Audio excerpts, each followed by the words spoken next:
Ya, terima kasih pemirsa, Anda masih menyaksikan kami dalam program Dialog Khusus hari ini bersama dengan Dinkes Kota Kediri. Dan masih bersama juga dengan dua narasumber, ada Mbak Sinta dan juga Mbak Erna ya, tentunya yang akan membahas terkait dengan perilaku hidup bersih dan sehat. Salah satu program yang diterapkan kepada masyarakat Kota Kediri, seperti itu ya.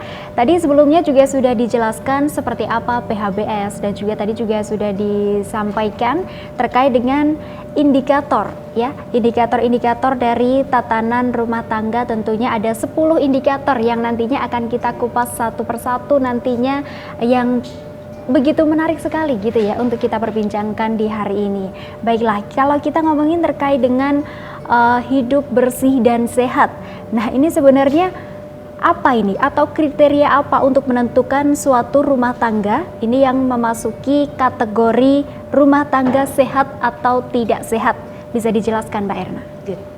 Sebenarnya perilaku hidup bersih dan sehat itu banyak sekali, tapi kita mengkerucutkan ke 10 indikator ini yang dijadikan untuk standar untuk mengatakan bahwa rumah ini sehat atau tidak. Memang beberapa indikator semua anggota keluarga melakukan, tapi untuk beberapa indikator merupakan role model saja. Jadi misalnya untuk mencuci tangan, jadi kita indikasikan untuk anggota rumah tangga yang usianya di atas 5 tahun. Kemudian untuk makan sayur dan buah dan aktivitas fisik sehari-hari kita indikasikan ke anggota rumah tangga yang di atas umur 10 tahun. Nah, dikatakan rumah tangga itu sehat, keluarga itu sehat, itu kalau memenuhi seluruh 10 indikator ini.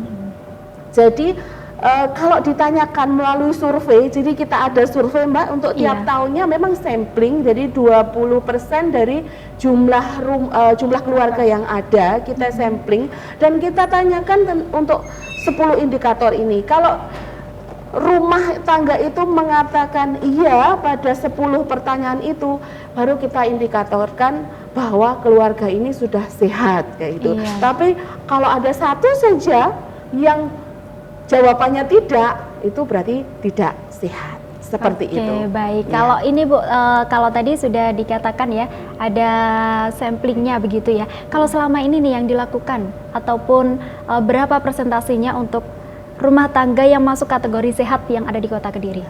Karena surveinya itu bersifat tahunan ya Mbak ya. Dan survei terakhir yang masuk itu tahun 2018 itu Mbak Sinta yang yang memegang berapa persen sekitar 50 untuk yang sehat totalnya yang sehat itu adalah 52%. Nah, dari 52% yang sehat itu tadi, yang paling banyak dia indikatornya paling istilahnya sedikit sendiri yang membuat dia banyak tidak sehatnya itu adalah di tidak merokok di dalam rumah, yaitu 57,97%. Dari yang kita targetkan, pinten Mbak Sinta? 56%. Berarti kita mentargetkan rumah tangga sehat yang ada di Kota Kediri itu 56%, baru tercapai 52. Artinya masih kurang, kita perlu lagi lebih giat lagi.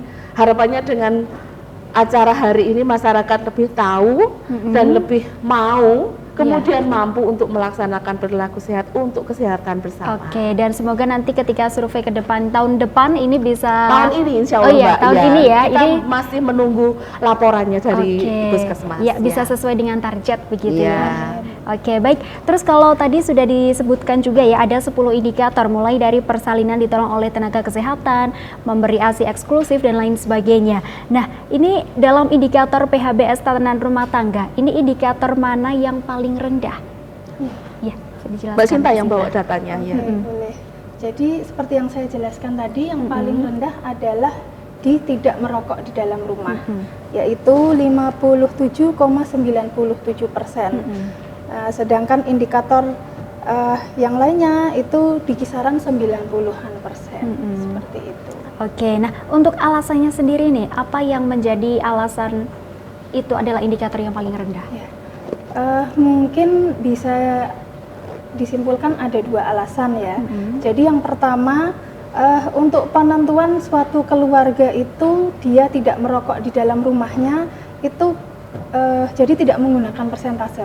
Maksudnya misalkan di dalam rumah itu ada 6 orang. Nah, ternyata yang merokok itu 1 orang saja itu sudah dikatakan tidak sehat. Nah, kalau pakai persentase kan seharusnya kalau cuma 1/6 masih belum ada separuhnya. Nah, tapi tidak bisa. Jadi salah satu saja yang dia merokok itu dikatakan tidak sehat. Nah, ada alasannya juga Mbak itu. Nah, kenapa kok seperti itu? Nah, dikarenakan dengan kebiasaan dia merokok di dalam rumah. Nah, itu nanti kan ada asap, ada residu yang nanti bisa menempel di perabotan rumah tangga atau di pakaian. Kemudian asapnya juga bisa terhirup oleh anggota keluarga yang lain. Nah, sehingga asap rokoknya itu tadi juga bisa dihirup oleh orang lain, tidak hanya oleh si perokok saja, atau istilahnya adalah perokok pasif. Nah, oleh sebab itu makanya istilahnya dibuat harus kalau ada 1 saja yang merokok berarti dia termasuk tidak sehat. Oke, di dalam rumah tangga itu sendiri gitu ya. Oke, baik, kalau ini menyinggung terkait dengan rokok, sebenarnya apa sih bahaya rokok sendiri kepada kesehatan? Iya. Bahaya rokok kepada kesehatan. Nah, di dalam rokok itu sebetulnya ada banyak sekali zat-zat yang berbahaya ya. Ada banyak, lebih kurang sekitar 4.000 macam. Mungkin tidak bisa disebutkan satu persatu ya. Nah, yang paling banyak utamanya adalah nikotin, tar, dan karbon monoksida. Nah, kemudian untuk nikotin itu adalah zat yang menimbulkan kecanduan. Nah, itu sebabnya kalau seseorang itu sudah merokok, dia biasanya susah untuk berhenti karena adanya nikotin itu tadi yang menyebabkan dia kecanduan atau susah untuk berhenti merokok, selalu pengen merokok ya. Kemudian untuk karbon monoksida. Nah, karbon monoksida itu dia sifatnya mudah berikatan dengan oksigen. Ya, seperti kita ketahui, oksigen itu kalau kita hirup masuk ke dalam tubuh dibawa ke pembuluh darah. Nah, sedang dibawa oleh hemoglobin. Nah, dia itu mudah berikatan dengan itu tadi sehingga oksigennya itu dia sedikit di dalam tubuh. Nah, seperti itu. Karena kekurangan oksigen berarti tubuh kan kekurangan itu, jadi dia jadi tidak sehat. Nah, itu jadi dia jadi mudah mati sel-sel tubuhnya seperti itu. Oke, baik, berarti ini juga salah satu indikator tatanan rumah tangga ya. Tidak merokok di dalam rumah ini yang masih paling rendah begitu ya. Oke, jadi ini nantinya bisa menyebabkan kanker juga. Jadi kedepannya ya semoga masyarakat Kota Kediri khususnya ini bisa lebih sadar begitu ya akan bahayanya merokok seperti itu.